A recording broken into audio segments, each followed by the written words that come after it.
Daniel Douglas Home. Há nomes que atravessam o tempo carregando algo difícil de nomear.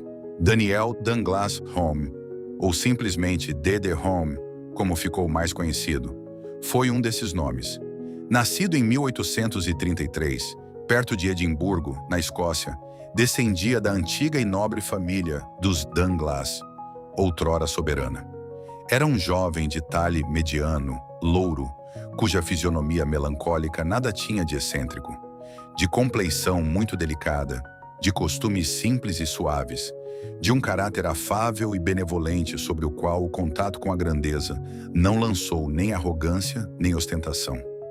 Dotado de excessiva modéstia, jamais exibiu sua maravilhosa faculdade, jamais falou de si mesmo, e se na expansão da intimidade contava coisas que lhe eram pessoais, fazia-o com simplicidade, e jamais com ênfase própria das pessoas com as quais a malevolência procurava compará-lo. A causa das manifestações do Sr. Home era inata nele. Sua alma, que parecia não prender-se ao corpo senão por fracos laços, tinha mais afinidade pelo mundo espírita do que pelo mundo corpóreo. Por isso ela se preparava sem esforços e entrava, mais facilmente que em outros, em comunicação com os seres invisíveis. Essa faculdade se revelou desde a mais tenra infância. Com apenas 6 meses de vida, seu berço se balançava inteiramente sozinho, na ausência de sua babá, e mudava de lugar. Nos seus primeiros anos era tão débil que tinha dificuldade para se sustentar sentado sobre um tapete. Os brinquedos que não podia alcançar vinham a ele sozinhos, colocando-se ao seu alcance. Aos 3 anos teve suas primeiras visões. Havia algo naquele menino que o mundo ainda não sabia como explicar. A mediunidade esteve presente na vida de Home desde criança. E foi ela que moldou desde cedo sua relação com a morte e com o invisível. Tinha apenas 13 anos quando fez um pacto com seu amigo Edwin. Aquele que desencarnasse, primeiro se apresentaria depois da morte ao outro. Passado 1 mês do combinado, Home teve uma visão de Edwin que, cumprindo a promessa, foi se despedir ao desencarnar. Dias depois, a confirmação da morte chegou, deixando o jovem médium profundamente impressionado. Em 1850, aos 17 anos, fato semelhante ocorreu. Dessa vez, o aviso foi da desencarnação de sua própria mãe. Ela mesma veio lhe dar o recado, dizendo ter o fato ocorrido às 12 horas daquele mesmo dia.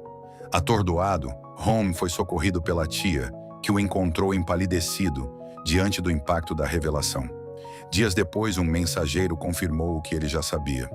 Em agosto de 1852, Ward Cheney, próspero fabricante americano de seda, organizou uma sessão espírita em Connecticut. Home, então com 19 anos, estava presente. Todos aguardavam manifestações insólitas, tais como luzes misteriosas e objetos flutuantes.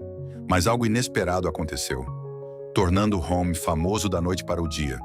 Ele flutuou no ar e sua cabeça tocou o teto. Entre os convidados havia um incrédulo repórter do Hartford Times. Seu testemunho ficou registrado. Subitamente, sem que ninguém do grupo esperasse, Home subiu no ar.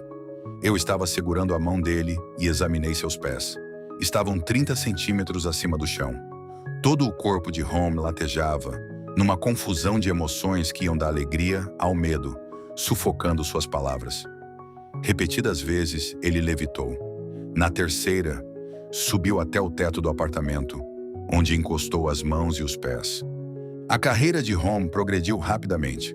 Logo ele passou a ser tratado como celebridade, tanto nas sessões espíritas quanto na sociedade mundana. Em todos os lugares onde ia, ocorriam fenômenos. O vento uivava, flores frescas se materializavam e caíam do teto. Portas se abriam e fechavam. Bolas de fogo atravessavam a sala. Mas essa fama teve seu preço. Daniel foi obrigado a sair de casa, pois sua família acreditava que era tudo coisa do demônio. No outono de 1855, por motivo de saúde, ele viajou para Florença. Durante esse período, várias pessoas puderam testemunhar sua mediunidade, inclusive o imperador Napoleão III e sua esposa, a imperatriz Eugênia.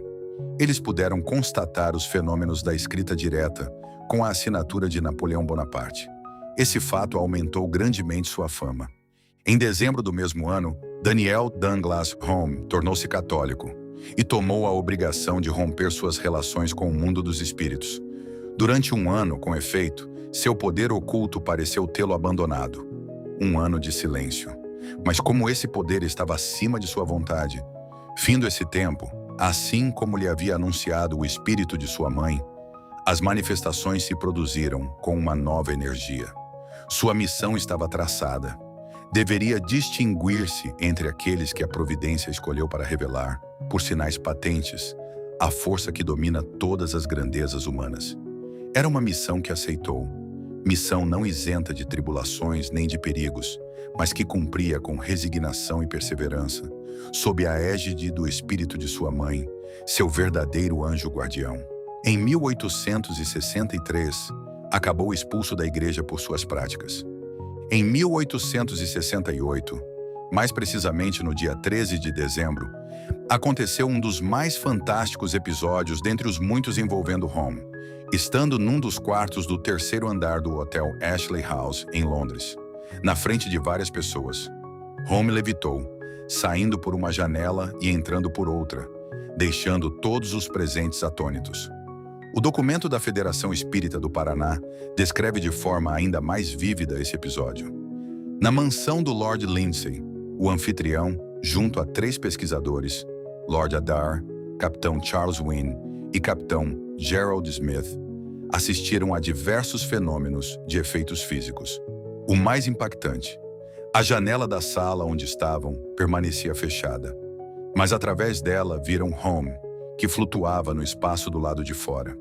O chão ficava 3 andares abaixo. Enquanto todos se conservavam sentados, Home abriu a janela e entrou no aposento, atravessando-o ainda em transe e tomando sua posição anterior na cadeira. Não foram apenas os presentes às sessões que atestaram os fenômenos. O grande cientista britânico William Crookes, físico, químico, membro do Royal College of Chemistry em Londres, pesquisou a mediunidade de Home e atestou a autenticidade dos fenômenos produzidos. Seu relatório sobre a pesquisa efetuada foi publicado no Quarterly Journal of Science em julho de 1871. Nele, Crookes admitia que sua mente racional assegurava a impossibilidade de tudo o que observara. Entretanto, reconhecia estar plenamente convencido.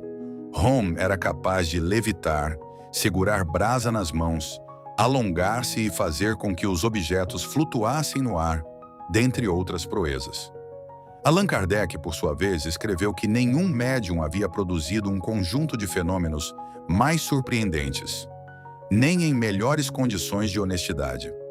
Sobre Daniel Douglas Home, Allan Kardec escreveu palavras que merecem ser ouvidas com atenção.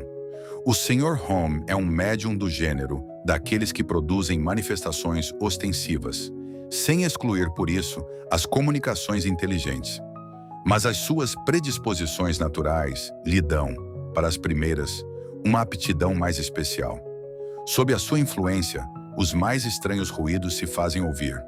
O ar se agita, os corpos sólidos se movem, se erguem, se transportam de um lugar a outro através do espaço. Instrumentos de música fazem ouvir sons melodiosos. Seres do mundo extracorpóreo aparecem, falam, escrevem e frequentemente vos abraçam até causar dor. Ele mesmo foi visto, várias vezes, em presença de testemunhas oculares, elevados sem sustentação a vários metros de altura. Kardec ainda esclarecia: Home não era, para os espíritos superiores, senão um instrumento destinado a abrir os olhos dos cegos por meios enérgicos. Na década de 1870, D.D. Home cessou suas atividades mediúnicas, sem maiores explicações. Em 12 de junho de 1886, ele faleceu, vítima de tuberculose. Após um longo e doloroso período de enfermidade, morreu com apenas 53 anos, uma morte precoce. Seu corpo foi cremado em Saint-Germain-en-Laye. Jamais esse excepcional médium ganhou dinheiro através do uso dos seus preciosos dons mediúnicos. Teve inúmeras oportunidades, mas sempre se recusou. E suas palavras, registradas e preservadas, Resumem tudo. Fui mandado em missão. Essa missão é demonstrar a imortalidade. Nunca recebi dinheiro por isso e jamais receberei. Como todo médium, Home foi caluniado e ferido em sua dignidade. Mas nunca lhe faltou, nas horas mais difíceis, o amparo de seus mentores espirituais.